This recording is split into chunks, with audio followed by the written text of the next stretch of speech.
ሁለታችሁም ጨፍኑ በቃ እሺ ትራሱ እንደሚስተ አንድ ብትሆኑ ኖርማል ነበር ግን አይኔ እኮ እዚህ ጋር ያለው አፍንጬ ሁለት ሆነ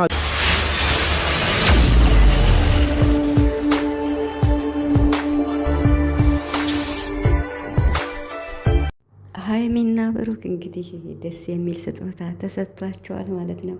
ፍፄ እንግዲህ በቃ ማለት እኔ እንጃ ቃል የለኝም።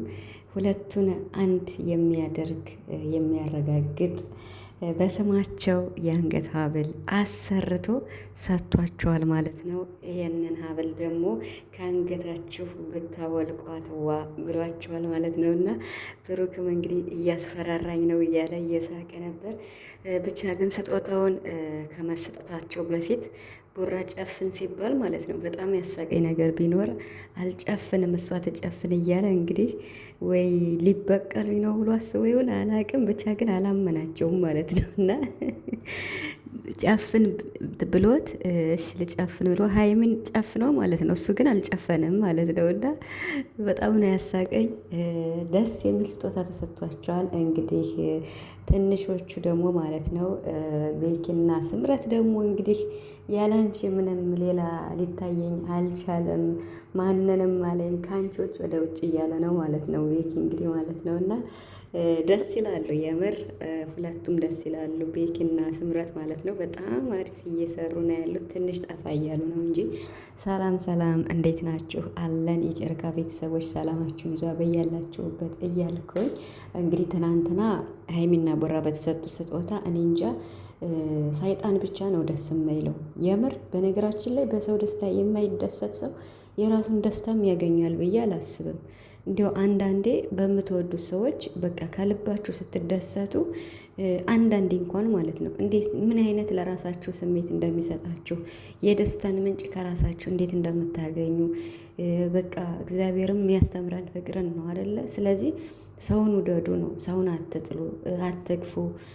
በቃ መልካም ነገር አድርጉ፣ ለእናንተም ጥሩ እንዲደረግላችሁ ነው። እና በሀይሚና በቡራ እንግዲህ እኔ ከልቤ በቃ ምን ልበላችሁ ሁሌም ስጦታ ይሰጣሉ፣ ሰርፕራይዝ ይደረጋሉ። ሀይሚና ቡራም ሰርፕራይዝ ይደራረጋሉ እርስ በርሳቸው። ግን ትናንትና ፍፄ ሰርፕራይዝ ያደረገው ይለያል። የምር ለእኔ በጣም ነው የተለየብኝ፣ በጣም ከመላችሁ በላይ እና በስማቸው ነው እንግዲህ አሰርቶ ይሰጣቸው ማለት ነው። ይችን ሀብል አንገታችሁ እንዳታወልቁ ስትታጠቡ ብቻ ነው እያለ ነበርና በጣም በጣም በጣም ደስ ይላል። በጣም ብዙ ሰው ያስደስተው ከምንም በላይ ማለት ነው። ይለያል ፍፄ እኮ እኔ እንጃ የልብ ጓደኛ እኮ አንዳንዴ ሲኖራችሁ የሆነ ችግር እንኳን ሲከሰት በቃ ያንን ችግር እንዴት ነው በቀላል መንገድ ይፈታውና ወደ ነበራችሁበት ይመልሳችኋል። ፍፄ ደግሞ አይደለም እንኳን ለሀይሚና ለቦራ ደስታ አልፈው ኢቭን እነሱ ሲጋጩ ምን ሲሉ በቃ የእኛን ደስታ የሚያስመልሰው አንዳንዴ እሱ ነው። ለምን ያስታርቃቸዋል እንደምንም ብሎ ማለት ነው። እና ብቻ ትናንትና ደስ የሚል ነበር። ሀይሚን በቲክቶክም እየመጣች ነበረ፣ ዘና ፈታ እያለች ነበር በራሷ ደስ የሚል ሁኔታ ነበር። እና ቦታጅራ ደግሞ ሀቅ ሲናገር ማለት ነው እጅግ በጣም ነው የተመቻቸው፣ እጅግ በጣም እንዲሁም ትናንትና ብሩክ እያሳቀን ነበር እና ሀይሚን ከቆነጠርኳት ቆየው እያለ ለአንሳት ልሞክር እያለ አራንች ልጅ አልቻልኩሽም እያለ ነበር እና በጣም ነው የተመቻቸው። ፍፄ ራሱ ብሩክም ተመችቷል፣ ሀይሚም ተመችቶሻል፣ ነገር ግን ሀይሚ በጣም ነው የተመቸሽ እያለ ነበር። አዎ በጣም ሀይሚ ቡታጅራ በጣም ነው የሚመቻት፣ በጣም ማለት ነው የምር በቃ ቆንጆ ይሆናለች ከሚባለው በላይ እና ደህና ናትም በጣም ማለት ነው። እንግዲህ ያው ለስራ ስለሆነ አዲስ አበባ ደግሞ በቃ ሞር ሲሰሩ ማስታወቂያ እንደዚህ ይታይላቸዋል በደንብና ለዛ ነው አክቲቭ ይሆናሉ ማለት ነው። ለስራቸው ነው እንጂ ቡታጅራ ቢቀመጡ ፍቅራቸውም ሁላቸውም በእርግጥ ፍቅር የትም ቦታ ብትሄዱ አብሯችሁ እና ያለ ግን እንደ ቡታጅራ ሆኖ የሚመቻቸው የለም። የምሬን ነው ሞላችሁና እንግዲህ ፍፄን በጣም ብዙ ሰው እየመረቀው ለአንተም ያሰብከውን ያሳካል እያለው ነው። የምሬን ነው ብላችሁ እኔ እንደ ትናንት ደስ ብሎኝ አያውቅም። በቃ ማለት ነው።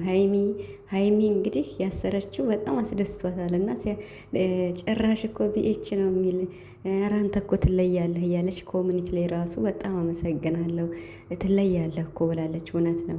ብሩክም አመሰግናለሁ ብሏል ማለት ነው። 50 ሺህ ማስገቡት ብሏል ብሩክ። እስኪ የጨረቃ ቤተሰቦችም እንግዲህ ሰብስክራይቧን ጠቅ ጠቅ አድርጋችሁ 50 ሺህ ብታስገቡት ደስ ይለኛል። ይሄንን ምርጥና ቀን ሰው ማለት ነው እና የምር መታደል ነው ማለት መታደል ስላችሁ በሰዎች ደስታ በምትወዷቸው ሰዎች ደስታ እናንተም በዚያ ውስጥ ተገኝታችሁ የደስታው ተካፋይ ስትሆኑ ትልቅ ደስታ ነው እና ፍፄ ደግሞ የዚህ ባለቤት ነው እና በጣም ደስ ይለኛል። የምሬን ነው እላችሁ እና እኔ እንጃ በፍፄ ነው መሰልና ደግሞ ቲክቶክ የሆነ ነገር እያየው ነበረ እና ማለት 2 ልጆች አሉ በፍፄ የሚጣሉ እና የኔ እያሉ ማለት ነው እና እኔ እየቀለዱ ይሆን አላውቅም፣ ብቻ ግን ጥግ ድረስ ነው የሚቀጣቀጡት እና እኔ እየሳኩኝ ነበረ። ወይኔ ከነጨረቃዎች ቀጥሎ ደግሞ እንግዲህ ሌላ ብጥብጥ አለ እያልኩ ብታዩ በሳቅ ነው የሞትኩትና ዝም ነው በቃ ዝም ነው ሆዲፍጆ ማለት ነው እና በእርግጥ ፍፄ በጣም ተወዳጅ ነው። የሰው ልጅ በመልክ በምን አይደለም በውስጣዊ መልካም ልቦናው ነው እና ሊፈቀር የሚችል ማለት ነው እና ብታፈቅሩትም አይፈረድም ማለት ነው፣ ብትጣሉም ማለት ነው እና ብቻ እየሳኩ ነበረኝ ብዙ ጊዜ እያየው ነበርና በፍፄ ማለት ነው እንግዲህ ሀይሚዬና ቡራ እንግዲህ ያው አንድነታቸውን የሚያረጋግጥ ተሰጥቷቸዋል።